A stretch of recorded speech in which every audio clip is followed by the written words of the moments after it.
So I came up with an idea today for today's episode that we film in this rental store we all hang out in. I wanted to talk about strangest recasting in movies or TV.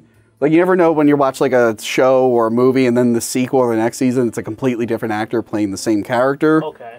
Yeah, so there's some really good examples, and I thought we could bring some in. You're talking about kind of like how in Marvel, Yes. like in Iron Man, when they went from Terrence Howard to Don Cheadle? Yeah, it has to be in like the same continuity. Okay. So like remakes and reboots are omitted. So in Iron Man and Iron Man 2, they went from Terrence Howard to Don Cheadle. I think Kieran knows more about that. War Machine? Yeah, it's War Machine. There's two sides. There's Terrence Howard wanted more money to do the sequel, and he wanted as much as Robert Downey Jr., and they were like, no. I think he got paid the most on the first movie. The first one? I think they wanted Don Cheadle originally, and then they had to get Terrence Howard. So yeah, that was the thing. Was so then, and then there's the story he tells where, what's his name? Robert Downey Jr. edged him out and said, I want more money, no more of him, and like they got rid of him because he asked for more money. But it's like really like, well, who's I don't know what the full story is. I don't know if Terrence Howard was right,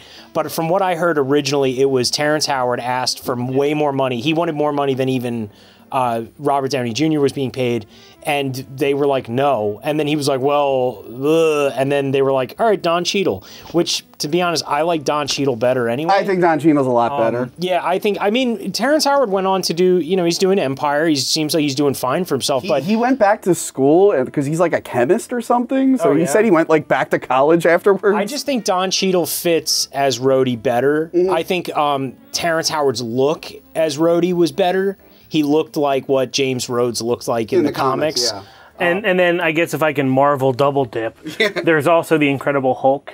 And I'm going to leave out Ang Lee because you said that's not in the universe. A different continuity. It's its own movie, yeah. But going from which was the Hulk, correct? Yeah, it was just Hulk, not even just Hulk. And there was Incredible Hulk as... And that was... Ed Norton. Okay, yeah. Yeah, so they had Edward Norton on that, and then they changed the Mark Ruffalo. And I didn't really know who Mark Ruffalo was. I think he was... I knew him from, like, Zodiac. Yeah, I didn't either, yeah. But I didn't, like... But he was good in the Avengers, yeah. No, to be honest, in my opinion, too, they did a better job with Mark Ruffalo. He's the Hulk. I was not into Ed Norton as the Hulk. I honestly, that's the only Marvel movie I have not seen out of all the entire I like how cinematic universe. You call him Ed Norton like you guys are buddies. It was during Marvel's like early growing phase. He was actually Ed Norton was really involved with the making of that movie, and he had clashes with Marvel had a problem early on with clashing with directors. And I think after like Edgar Wright walking away from Ant-Man, they finally like started rethinking stuff. And I will say they're a lot better now. They've given the director more freedom, but early on they really messed with productions. Yeah. The MCU and even the DCU, I guess, they did a pretty good job on the people coming back. Yeah. It's not like they had to recast Captain America or anything yet. Yeah. You know, like Nothing major, none of the main title. Except for Hulk, But the Hulk was the thing about you can easily replace the Hulk because most of the time he's the Hulk. Thor 2, they recasted a guy. They recasted one of Thor's like warrior friends, and no one noticed. No one had any idea. So yeah, so that was a good example. Yeah, I've got an also good example. I'm a big fan of Twin Peaks, as you guys could probably tell by my attire. And Twin Peaks was a really good show. They eventually made a movie, and they had to recast Lara Flynn Boyle's character. She became like a big actress at that point. So they got Moira Carey to play her, Moira Kelly, and it was really, really good. But then, as you all know, Twin Peaks came back like 2 years ago. Yeah. As you all know. As you all know, 25 years later, they did a good job of bringing almost everyone back from the old show, like all these old actors. There were two people they couldn't get. David Bowie makes an appearance in the film. They wanted him to come back, but obviously David Bowie became ill. He ended up dying. So they recasted him. When you meet David Bowie in season 3 of Twin Peaks, he's a talking tea kettle. Does Judy want something from me? Why don't you ask Judy yourself? In another dimension. I think that was a really good recasting. I think the talking tea kettle really captured the spirit of what? So what was David Bowie in the movie?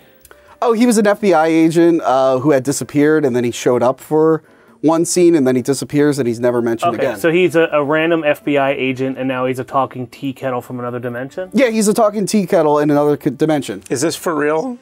Yeah, what's wrong? It's a talking tea kettle in another dimension. That if you can't get David Bowie, you get a talking tea kettle in another dimension. I'm not gonna question that's David Lynch because I know he's weird, but I need to confess that I'm a movie person, not as much of a TV person. I've never found the time to catch up with all these shows I should have seen. Never seen Twin Peaks. I'm sorry, but this sounds like it might be the weirdest show ever. From what I'm hearing, I will say I've never seen the second or third season, just the first season. I've seen David Lynch stuff. I know Eraserhead. I've seen Blue Velvet. I've never seen Twin Peaks. It's a whole series. I'll never catch up. So. Well, I mean, I think the only thing I know about it is the Simpsons reference that they made in Who Shot Mr. Burns with Lisa and the playing cards and stuff like that. Funny you mentioned that because Lisa talks backwards in that scene. Yeah. And everyone knows the little guy in the original series. He was like this other dude in another like realm or whatever who would give like Agent Cooper clues.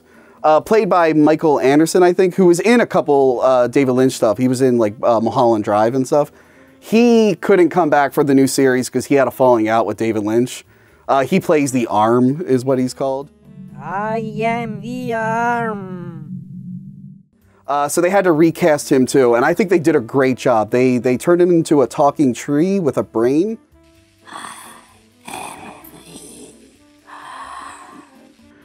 And when I think, like who are you gonna replace? Huh? Like in Fallout 3? So is this show like Wizard of Oz at all? Like what is this?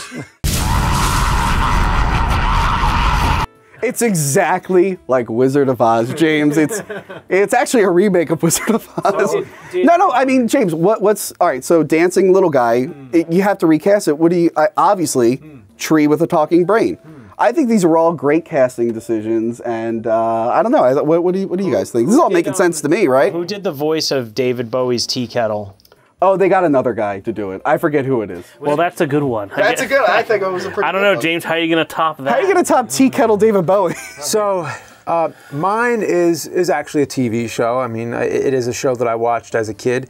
It is the 9th season of Family Matters. Now, you watch the show for that long, which admittedly I didn't. I think I stopped somewhere around season 6 or 7 or whatever. By the end, Urkel's going into space and everything. So yeah, it really turned into a different show. Yeah, he's turned into Bruce Lee all the time, which are really awesome. But anyway, the role of Harriet Winslow, the mother, she was recasted in the middle of the 9th season. In the middle? Yeah. Ooh. So she only had 11 episodes left, so you don't even have a chance to get used to the new actors. The original was Jo Marie Payton. Really funny, you know, she's always got those witty comebacks, you know, sarcastic. She had that voice too, like her character had that, like she had the raspy voice kind of, you know. Yeah.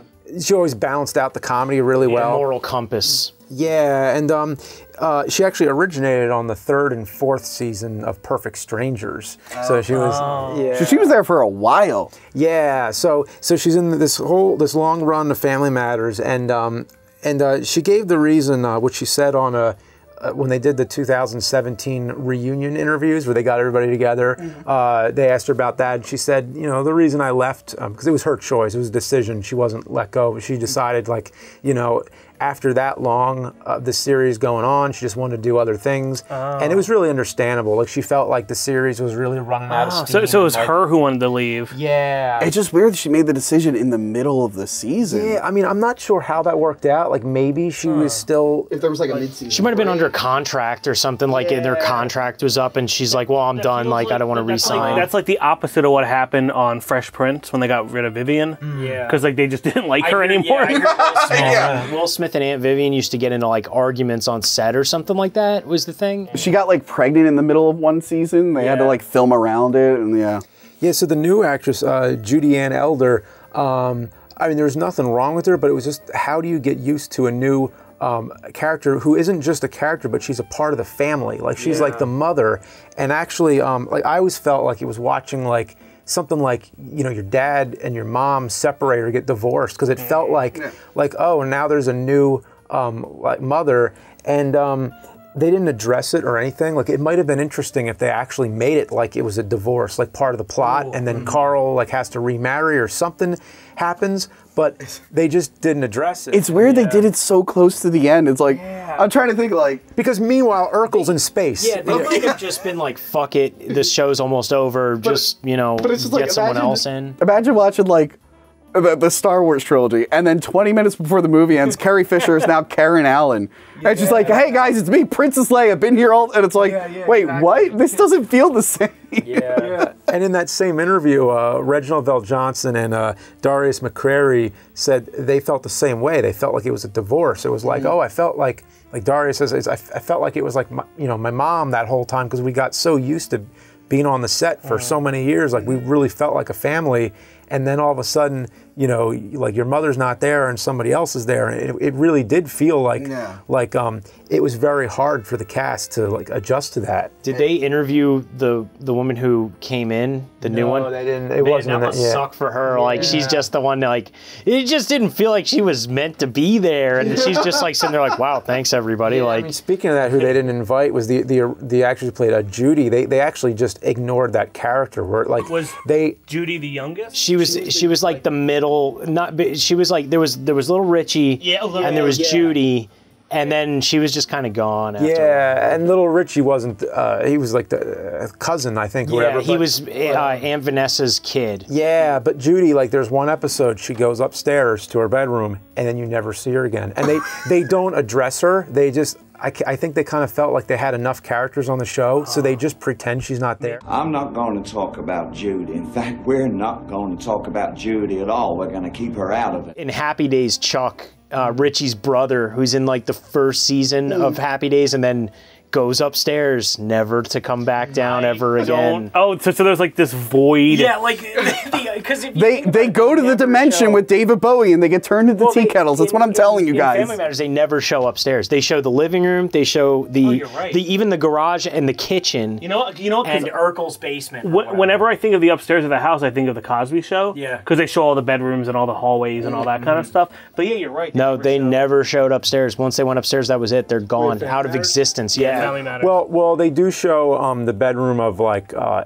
think Eddie and Laura. So you do see that because who could forget Myrtle Urkel, Jaleel White playing his cousin Myrtle Urkel, was in love with Eddie. and she grappling hooks through like his window. You know, we could do a whole episode on Family Matters. You guys know way too much about fucking Family Matters. Dude, I was a TGIF kid, man. I watched that. I haven't watched Family Matters since I was 8 years old. And it was my favorite one of the whole like lineup. I only watched it for Urkel. Screw, you know, Step by Step. That show was bullshit. They had Cody. No, that show sucked. Cody sucked. So I have a totally original one that I thought up myself. No help from anyone in this cast or anything. And it's not like I didn't have one to begin with and I needed one really bad. But Speed 2 cruise control. Yeah, Speed 2 cruise control. Why did they? No, I did Batman Forever. And how they recasted Batman? Billy D. Williams as Tommy Lee Jones. Maybe it's because they each have 3 names. Billy D. Williams, Tommy. Billy D. Williams, Tommy Lee. Oh, maybe they just got confused. Yeah, they were like, oh wait. I do have a debate with that. Is that I feel like Batman Forever is not the same continuity because first of all, I mean the only person who's still in it is Michael Goff. And Gordon. Gordon. Yeah. Oh, Gordon's the same? Yeah, Oh, really? Okay. Okay. So anyway, that's the only thing. It could. No other jobs. Yeah, but everybody else is recasted. Batman's different. The look of the movie's different. They even go into Batman's origin all over again. Yeah. So I will say this though. I will say that I will counter your thing. Dr. Chase Meridian, played by Nicole Kidman, tells Batman, "You like strong women. I've done my homework. Or do I need skin-tight vinyl and a whip?" Which is a very direct reference to Catwoman. Okay. And then the flashback does show a guy who looks a lot like the young Jack Nicholson. And Robin says to him at one point, "You can't understand. Your family wasn't killed by a maniac." Yes, they were. Yeah, I felt when Schumacher took over, I felt like though that was a separate universe. I think it is supposed to be a sequel. I've always been on 1 and 2 are together. 3 is whatever, and 4 is definitely whatever. Regardless of that, it's just weird because people really like Billy D. Williams. And I went back, because now when you make like a change of like a character's race, there's always like controversy. I went back, no one had an issue with Harvey Dent being Billy D. Williams. And people were like looking forward. He was supposed to be in the second film. I just think it's that they barely mention him in the first two films. Well, like he's barely in it. And then they had to pay Billy D. Williams like extra for not being in the second film. Yeah, because to make clear, he's Harvey Dent in the first movie. Yeah. He never makes the Two-Face transformation in the first movie, and nobody was talking about this back then. Comic fans probably were. It's there for them. If you were you had to be like a comic fan. You had to really be into it and know all the comics. I mean, now it's common knowledge, but back then, and nobody was talking about this. I didn't hear about it until like the 2000s. Like then it was like, oh, did you know that Two-Face in Batman Forever, he's actually in the first Tim Burton Batman? I'm like, what are you talking about? It's like, yeah, Harvey Dent. I'm like, who's Harvey Dent? I'm like, I didn't know. I know a lot more about Batman now than I did, but back then, this was all just like... I saw the 89 one later. Like, I saw it after I saw this one. And I actually, the reason why I like this one... although Tommy Lee Jones does suck in that movie. No, he's not a very good Two-Face. Jim Carrey's Riddler is superb. I will say that. But I'm a big Batman fan. I know I'm not a mega Bat Friend fan or a Joker fan, but I am a pretty big like comic Batman and animated Batman. Animated series is like my favorite. But for me, it was just weird. Like, all right, so you're recasting the characters. Like, you see what Harvey Dent looks like. Why would you pick someone who's completely different? I think nobody was trying to connect the movies. At that point, it was like, okay, Batman Returns, like, a lot of people didn't like it. I liked it, but a lot of people didn't, and it was like, okay, let's start over. Let's do, like, a new thing. And a lot of years passed, and it was just kind of, I don't think people were, like, especially not the mainstream public, were like, oh yeah, Harvey Dent, that one guy in the first movie, is going to be... It's just weird that they wasted all that money on Billy D. Williams. They had to pay him for the second movie because he wasn't in it. Oh, I heard that, And then they finally get a chance to do Two-Face, and they're like, we're going to do Tommy Lee Jones instead. It's like, why? Why would you do that? Because The Fugitive did well? I will say the story does have like a redemption thing because Lego Batman movie, they got Billy D. Williams to be Two-Face, so it finally came full circle. Yeah, that's actually, I got to see Lego Batman. I haven't seen that yet. To be on the show. Yeah, it's funny. Because it's funny. I want to see that. It was funny to see this journey of like actor cast, recast, and then finally he returned back to that role. I guess if we have to do one last thing before we break this up, is there anyone you'd like to see, like if you pick a movie that you saw back in the day, how would you change the cast? And I got one for you. Okay. It's Die Hard with a Vengeance, right? Yeah. But instead of Bruce Willis, it's Woody Allen. What do you think? He's like in the cab. He's like, I don't know. I got a good one for you. And a lot of people give me shit about this one. But if I could recast anything, it would be Wolverine as Jason Statham. And it's nothing against Hugh Jackman. It's just that, because I know that they're going to redo it, but Jason Statham, you know, Wolverine's not supposed to be a 6 foot, you know, something guy. He's supposed to be a little bit smaller. And not like Jason Statham is a small guy, but he's more like, I feel like Jason Statham, if you gave him the hair and everything, you put the claws on him, he sounds like Wolverine, and I think he could do a better job. Can he do a Canadian accent? I think he could. Hugh Jackman struggled with the Canadian accent. Not for anything, but I mean, if you've watched, what's it called, The Pride of the X-Men? He's Australian. He's Australian, so I mean, they could kind of get a... Because he's all like, hey, what's going on here, mate? I'm Wolverine, and it's like ridiculous. Hugh Jackman's Wolverine. But since they're recasting him, I think Jason Statham could play a really good Wolverine. You really want that Jason Statham. I think he could be a great one. You know who I want to recast? I want to recast Ryan Reynolds in the upcoming Pokemon movie with Danny DeVito as Pikachu. The internet fucking won it. The whole internet for like 3 years was like, make Danny DeVito Detective Pikachu, and then they're like, Ryan Reynolds, so recast that. I'd have to think about it, but I'll just throw in something that exists. Have you guys seen 21 Jump Street, the new movie? Yeah. Have you seen 22 Jump Street? Yeah. Guys, oh my God. But at the end of the movie, they're going through like all these other movies, like 23 Jump Street, 24 Jump Street, and then, and you know, one of the characters is Jonah Hill. Yeah. Well, there's this one shot where they go to one of the sequels, one of these hypothetical, non-existent sequels, and it's Seth Rogen, and then when it comes back and it's Jonah Hill again, he's like, what contract dispute? Yeah. I guess if you have any strange recasting, let us know.